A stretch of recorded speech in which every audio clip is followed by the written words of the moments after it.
क्या एक गरीब की जान की कोई कीमत नहीं होती? क्या गरीबों के लिए कोई न्याय नहीं होता? हे भगवान, मुझे भी उठा ले।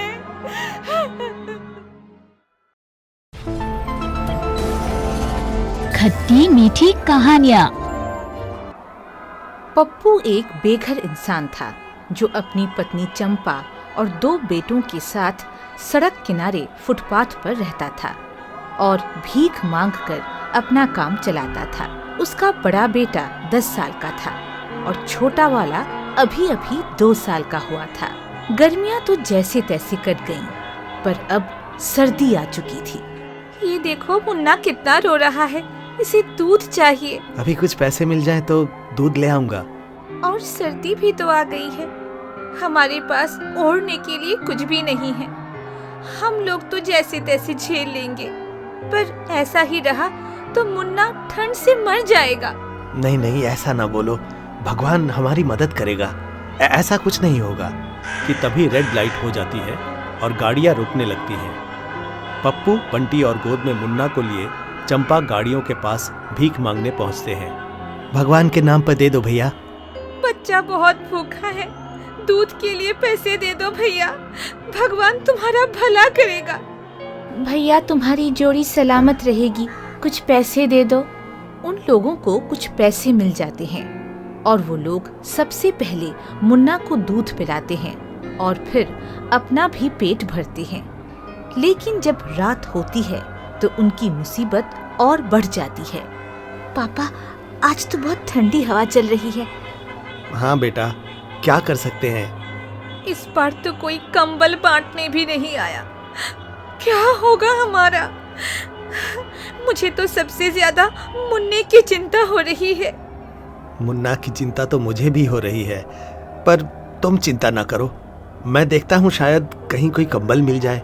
पप्पू आसपास लोगों से और निकलती गाड़ियों से मदद मांग रहा है, पर कोई उसकी मदद नहीं करता। हे भगवान, कोई कंबल देने को तैयार ही नहीं है। मैं क्या करूं?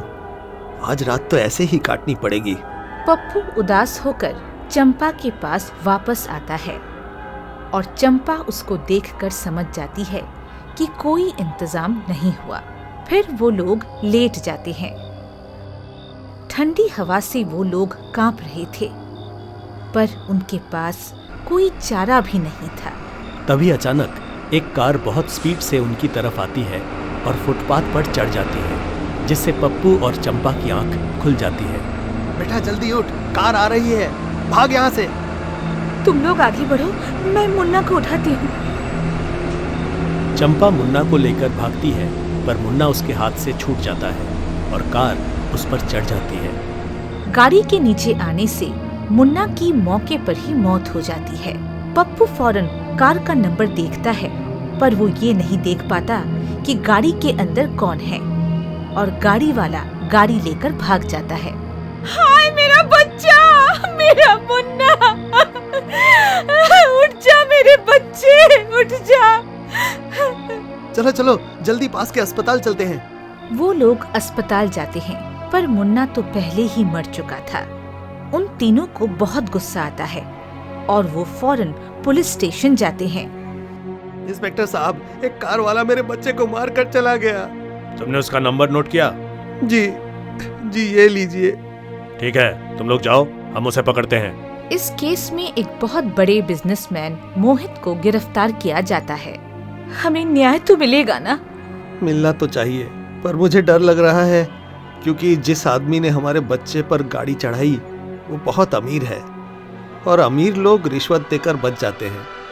हे भगवान, ऐसा नहीं होना चाहिए, वरना मैं तो बिल्कुल टूट जाऊंगी। केस कोर्ट तक पहुंचता है, पर वो आदमी अमीर होने की वजह से बहुत आसानी से छूट जाता है। चंपा ये देखकर अपने आप को संभाल नहीं पाती और सबके सामने रोते हुए कहती है, क्या एक गरीब की जान की कोई कीमत नहीं होती? क्या गरीबों के लिए कोई न्याय नहीं होता? हे भगवान, मुझे भी उठा ले। कि मोहित और उसका बेटा सागर ये सब सुन रहे हैं और फिर सब वहां से चले जाते हैं। कुछ दिन बाद, पापा, ये बहुत गलत हुआ।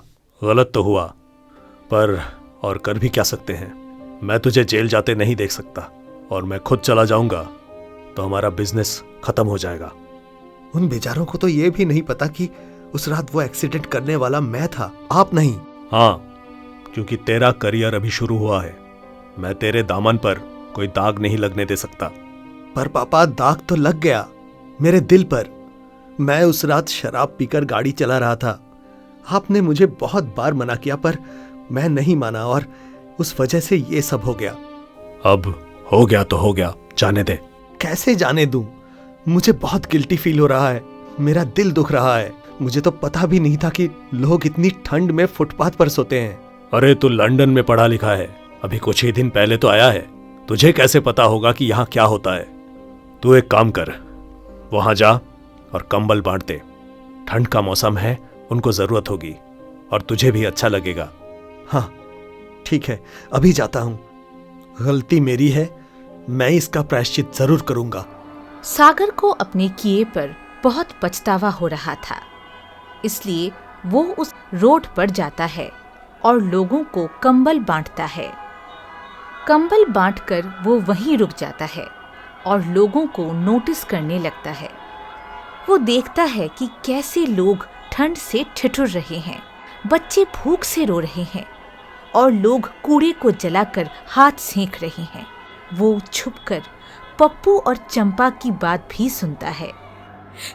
ए जी, मेरा मुन्ना कहाँ चला गया? बोलो ना, कहाँ चला गया? एक अमीर इंसान की लापरवाही की भेंट चढ़ गया हमारा मुन्ना। और वैसे भी अगर कार के नीचे आकर नहीं मरता तो इस ठंड से मर जाता। इसीलिए उसे जाने दे, भूल जा। मैं तो कभी इमेजिन भी नहीं कर सकता कि लाइफ ऐसी भी हो सकती है। इनको पहले ही इतने दुख हैं और मैंने इनके बच्चे को मारकर एक और दुख दे दिया। सागर तय करता है कि वो आज रात घर नहीं जाएगा और फुटपाथ पर यहीं कंबल ओढ़ कर सोएगा, ताकि इन लोगों का दर्द समझ सके। सागर को बहुत ज्यादा ठंड लग रही है और वो कपकपा रहा है, पर वो घर नहीं जाएगा।